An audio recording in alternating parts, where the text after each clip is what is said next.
Howdy, howdy. How you guys doing today? Good. I didn't sound like you guys were doing good. You guys pretty quiet. So how you guys doing today? Great. Alright, so today we're going to be here to talk about my presentation. My presentation is going to be on subwoofers. Anybody know what a subwoofer is? Nope, no ideas? Alright, what's a subwoofer?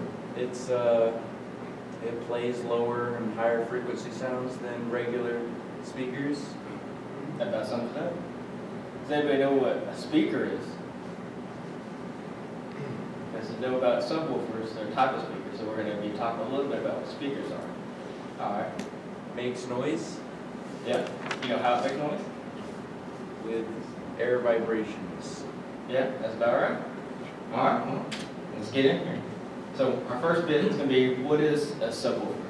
So, I mean, it's like I said earlier, it's a speaker, so it's just a really big speaker. It's just going to have that big old cone on the front. It's going to have a magnet moving that back and forth, and it's going to be pushing the air. That's what's going to make your noise there. And let's see, I got a little bitty video here that we're going to be talking about, and he's going to show you the inner workings of how the subwoofer works, and it's kind of cool. So here we go.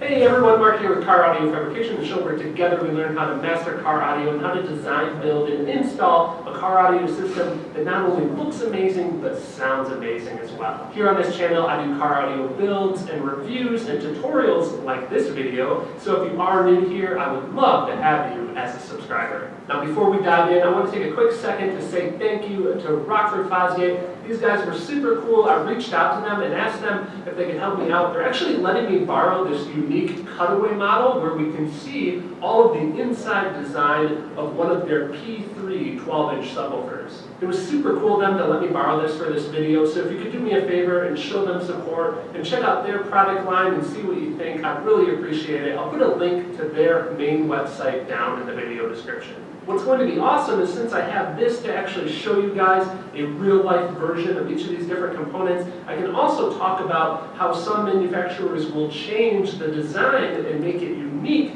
for particular components in order to get better performance. So let's bring you guys in close here and take a look.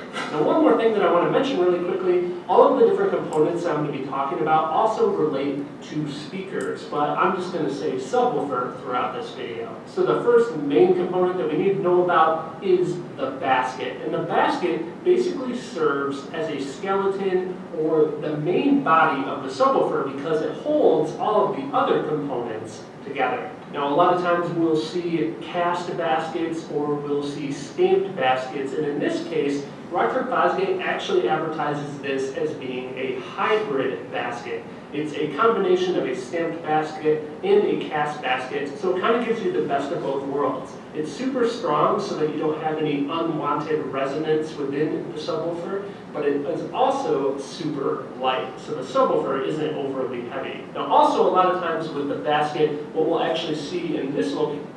Hi kids, I'm Carl and I'm a broker. Do you offer 495 limited equity trades? For full service brokerage like ours, that's tough to do. Schwab does What it. are you teaching these kids? Ask your broker if they offer full service and low costs. If not, talk to Schwab. Programs.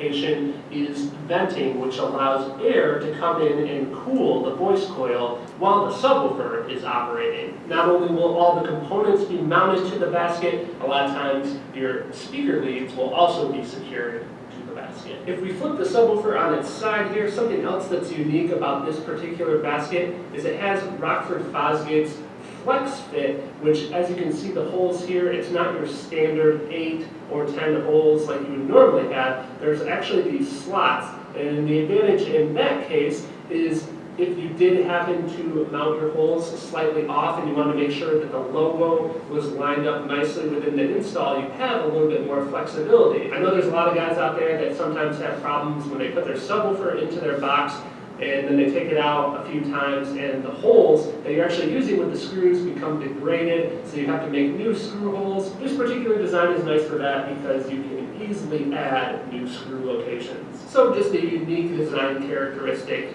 to take note of. So we're going to kind of work from the top down in talking about all these different components, and the next few components that we're going to talk about are all components that move while the speaker is operating. So the next component is the subwoofer surround. The surround is flexible and it connects the basket to the speaker cone. The surround serves the purpose of keeping the cone centered, and it also helps to provide a restoring force to restore the voice coil back to its neutral position. Now the surround can be made of different sorts of flexible material, and what's actually unique about this particular design is this is Rockford Fosgate's VAST or VAST design surround, and what happens here is their surround is actually attached a little bit further out on the basket. This VAST surround design actually gives us a little bit more cone area on the subwoofer. So next up, attached to the surround is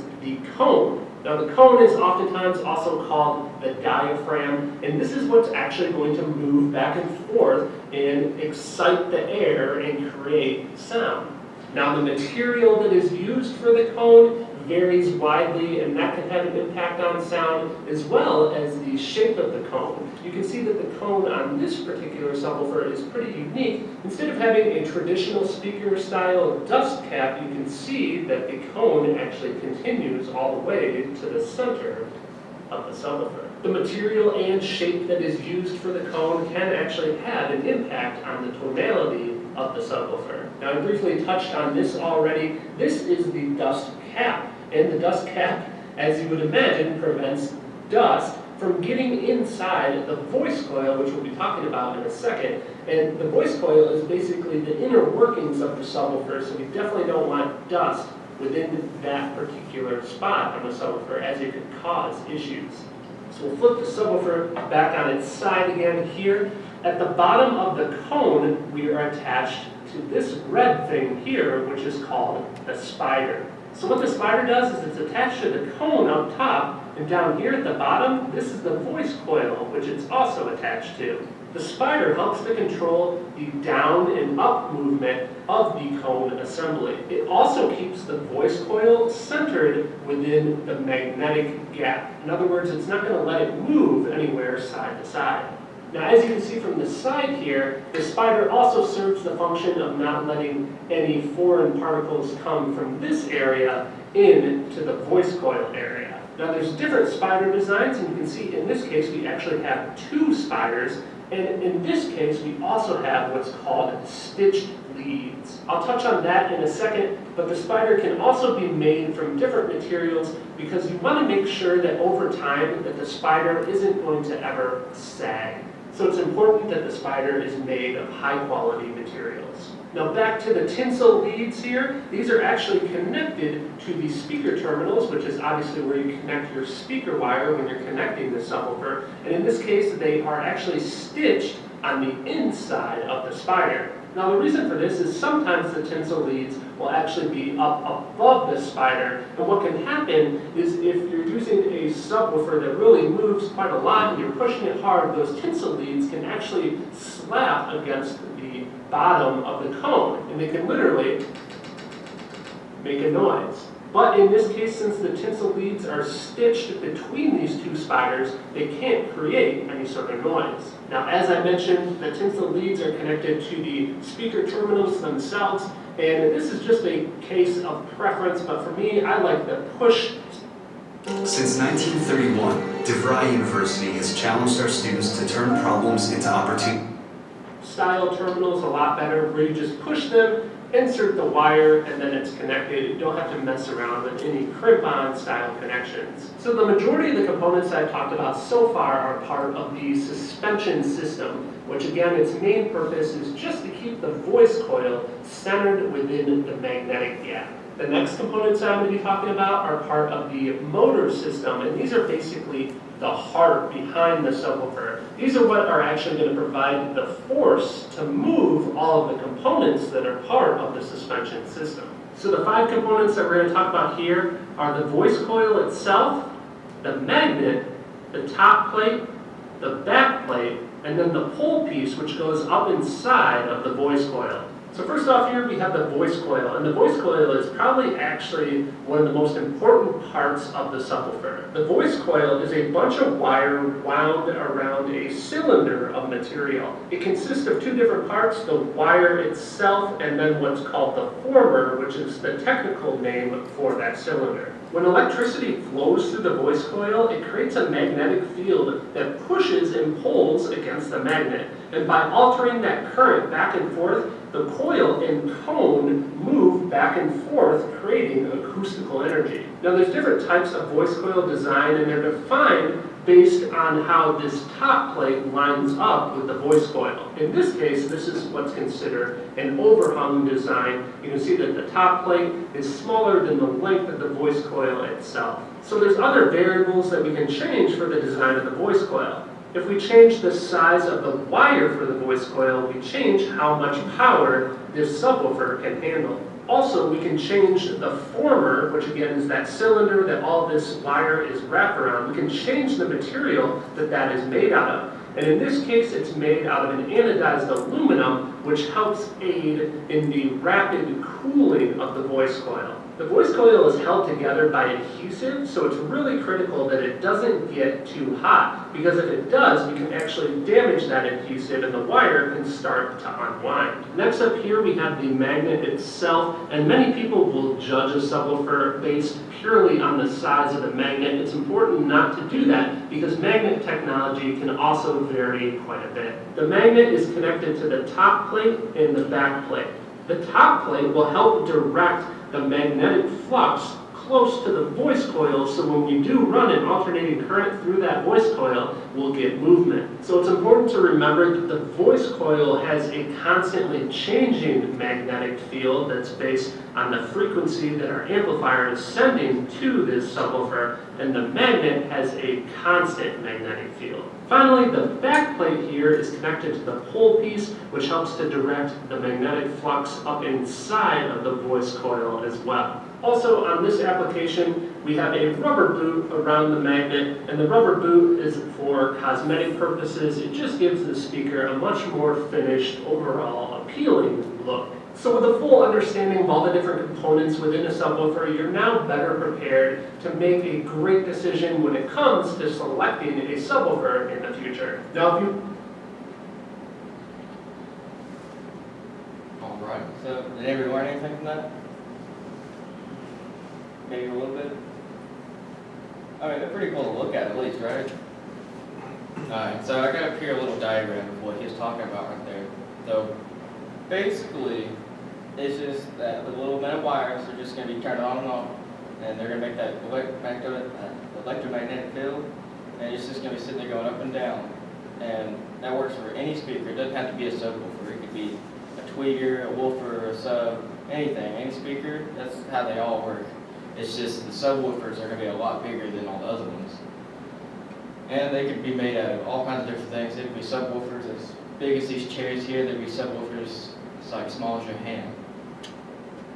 And then, let's see, I got a little Mine's Tech Tip video here where he's talking about the different woofers, subs, and tweeters here.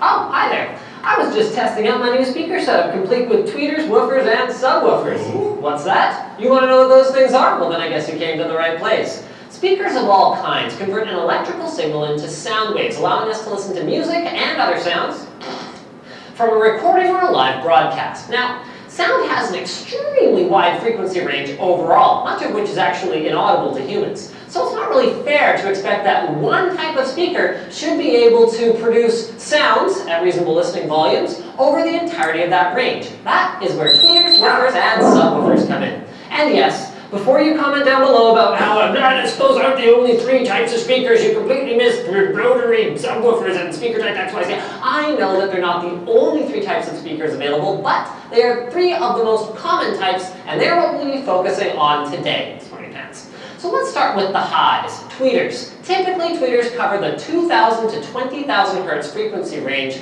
with 20,000 being the top of the audible range for humans. Most tweeters use dynamic drivers, which we actually covered a bit in our video about headphone driver types right here, which utilize a voice coil suspended in a magnetic field which is attached to a cone or diaphragm, a thin membrane, which actuates and moves air to produce the sound that you hear.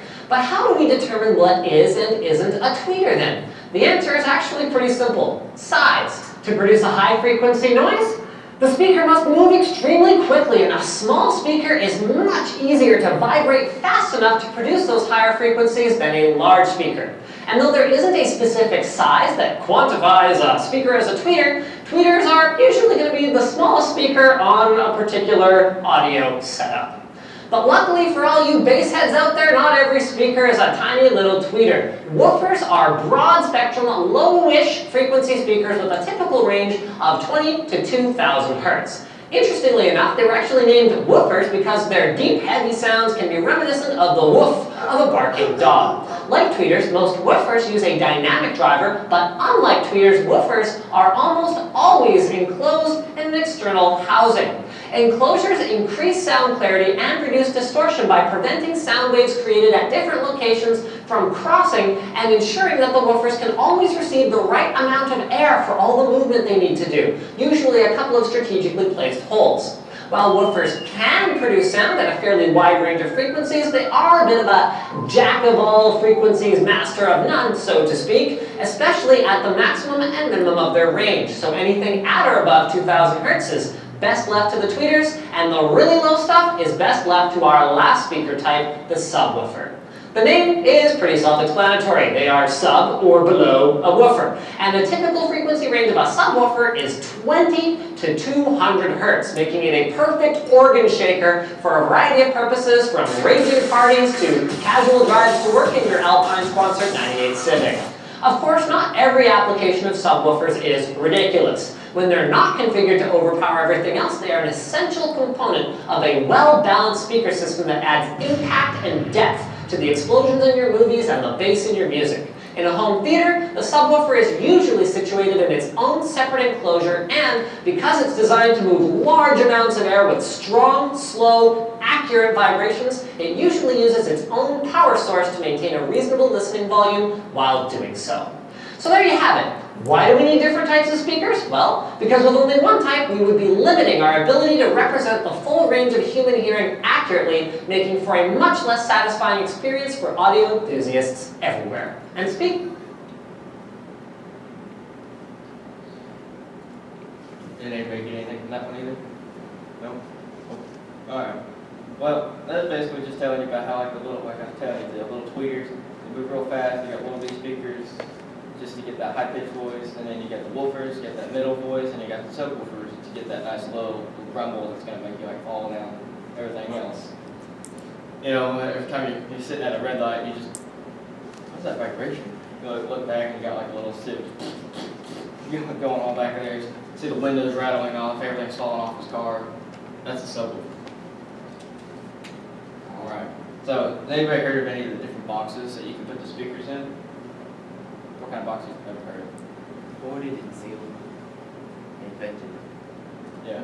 Let's see, they got, mainly those are the main two there, but they got other kind of like, they got 5th order, 4th orders, 3rd orders, 9th orders. This is basically all like really complex, like overly complex boxes that make the sound a certain way to a different tune that you want to.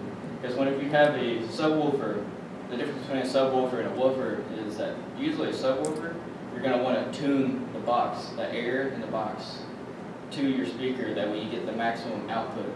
So usually, whenever you get like a 4th order or something like that, you'll have a bunch of channels inside there to make it, the air pushed just the right way so it matches the tone of your speaker to make maximum output for music, or if you wanted to hit harder on your bass songs. And the main difference in between these two boxes is just going to be one of them has a hole and one of them doesn't have a hole. The main difference there is that the one with the hole is going to sound a little louder, it's going to hit a little harder, but the one without the hole is going to be like a more musical kind of sound. And I got a little quick video here, these guys telling you about the different types of boxes here. So first we're going to take a look at a sealed enclosure. Tuan, what do you know about sealed enclosures? Nothing, I just started yesterday. All right, I'll make some stuff up though. Typically a sealed box is a smaller box, not as big in volume. So if you got a smaller area that you're trying to get some woofers in, this is gonna be something ideal for you. Also, some characteristics of sealed boxes, it's gonna play a wide range of music really well on there. It's not gonna be your fullest volume on there, but there are some stuff that'll give you more output. But we're gonna play a wide range of music really well on here and keep a smaller footprint for the actual box. Plus, they're usually a little tighter, a little bit more snappy. Uses the bottom of the enclosure, the seal, to pull that woofer back in the center real fast. So Fro, what can you tell me about a vented box that produces the bass? The bigger bass too. The bigger bass. First thing about bigger is vent enclosures are usually larger. They have to be to hold the vent. Plus, they usually want a little more airspace. Vent enclosures will give you more volume and lower bass than a sealed enclosure due to the fact that using the back wave of the port and it's really tuned to the woofer to play the lower notes. You listen to a lot of hip hop, that kind of stuff. Ported boxes are generally the way to go. Even lower country usually plays pretty low bass. This is a fantastic solution for you. One disadvantage to a ported prefab box or even a sealed one is it's not always perfectly designed for the woofer. They're a good solution, they're a good affordable solution, they're always not the best. A custom box is definitely going to give you what you need on all aspects on there. Personally, I prefer a vented box. If you get something like this guy Fro, he can build some boxes like crazy. There are also other options that aren't that popular anymore. You can look at band pass or 4-quarter, 6-quarter enclosures. They used to be huge back when we started this, back in the older days. The 90s. The 90s. Super popular. They're a ton of output. If you want anything musical, it's absolutely not the right enclosure for you. I would recommend sealed or ported. There's also another one called a transmission line. Not popular at all. They're the most musical and by far the most complicated to build. So, All right, that was just a quick little video there to show you about the different types of boxes. And then, anybody got any questions? No? You sure? Well, when you're designing your box, I've seen a lot of guys build their own box. What do you take into consideration as far as space in your vehicle to what type of box you need to build? Like what do you need specifically for your application? Right. So like in my, I have a little S10 truck that I have two 10-inch speakers in there. And what I did was you look on the box, it'll tell you how much space or how much cubic foot airspace you need for your speaker to run at its optimum temperature, or not temperature, but airspace there to push it back enough for you. So what you want to do is first off you take that and you figure out how big of a box you need space-wise, like a square, and then you put your box in there, or your speaker in there into your box, and then you'll see how much that displaces out. You don't have to do it exactly right, but you want to make sure it's all right around somewhere in there. And then you'll add that into your side vent, and then once you do that, you can see if you're going to have one speaker, if you're going to have two speakers, you can have them put together and put them in there. So whenever I got into my two 10-inch speakers, it ended up being about this tall and like about foot by foot. So it's like a foot by foot square and it's about 3 foot tall. And it sits in the back of my truck and has two vents on the back side. And it fits pretty good and it plays pretty decent loud. It's not going to be the loudest thing out there, but it does pretty decent. I didn't want it to hit hard. I wanted it to sound good, to have more sound quality to my truck there. And so if you was wanting to, mainly you're going to look at what kind of space you have. So if you got like the back of the truck and you got like 1.5 foot to work with, or if you're in the back of a trunk and you have about 3 or 4 feet to work with, that's where you're going to be really knowing what you need to maximize, because you can make it as big as you want. You're mainly going to want to get the cubic foot per inch sizing that it has on the back of the box there to get that maximum airflow. Once you got that, you can kind of just size the box to what you got. So you can make it thinner and longer, you can make it wider and shorter to make it fit wherever you need it to. That's the advantage of having a custom box instead of just getting a box with a certain cubic foot area and just kind of throwing it in there. And now you got a box that's this wide and your truck's only this wide and you can't fit it in there, but you got plenty of room up here that you could have went up with. That answer your question? Yes. Anybody else? All right, well, that concludes my presentation there for you. Thank you for listening.